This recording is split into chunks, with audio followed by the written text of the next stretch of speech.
পবিত্র ঈদ উল ফিতর উপলক্ষে দেশবাসী সহ বিশ্বের সব মুসলমানকে শুভেচ্ছা জানিয়েছেন প্রধানমন্ত্রী তারেক রহমান। ঈদ উপলক্ষে এক বাণীতে প্রধানমন্ত্রী সবাইকে শুভেচ্ছা জানান। এতে প্রধানমন্ত্রী বলেন, রমজানের শিক্ষা ব্যক্তি, পরিবার, সমাজ ও রাষ্ট্রজীবনে প্রতিফলিত করাই ঈদের প্রকৃত তাৎপর্য। ঈদ আমাদেরকে ধনী গরিব ছোট বড় সব ভেদাভেদ ভুলে পারস্পরিক ভালোবাসা ও ভ্রাতৃত্বের বন্ধনে আবদ্ধ হওয়ার আহ্বান জানায়। ঈদের মহান আদর্শে উদ্বুদ্ধ হয়ে একটি মানবিক, উন্নত, শান্তিপূর্ণ ও সমৃদ্ধ বাংলাদেশ গড়তে সম্মিলিতভাবে কাজ করার আহ্বান জানান প্রধানমন্ত্রী। বিশ্বজনীন ঐক্য, সংহতি, সহমর্মিতা এবং অনাবিল আনন্দের বার্তা নিয়ে এলো পবিত্র ঈদ উল ফিতর। প্রতিটি ঘরে, প্রতিটি পরিবারে ঈদ আনন্দ পৌঁছে যাক সকলের তরে।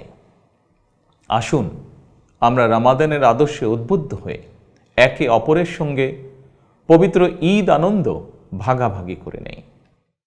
ঈদ উল ফিতর উপলক্ষে আমি প্রিয় দেশবাসীকে জানাই পবিত্র ঈদ উল ফিতরের শুভেচ্ছা।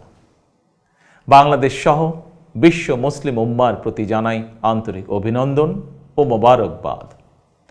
ঈদ মোবারক। আল্লাহ হাফেজ।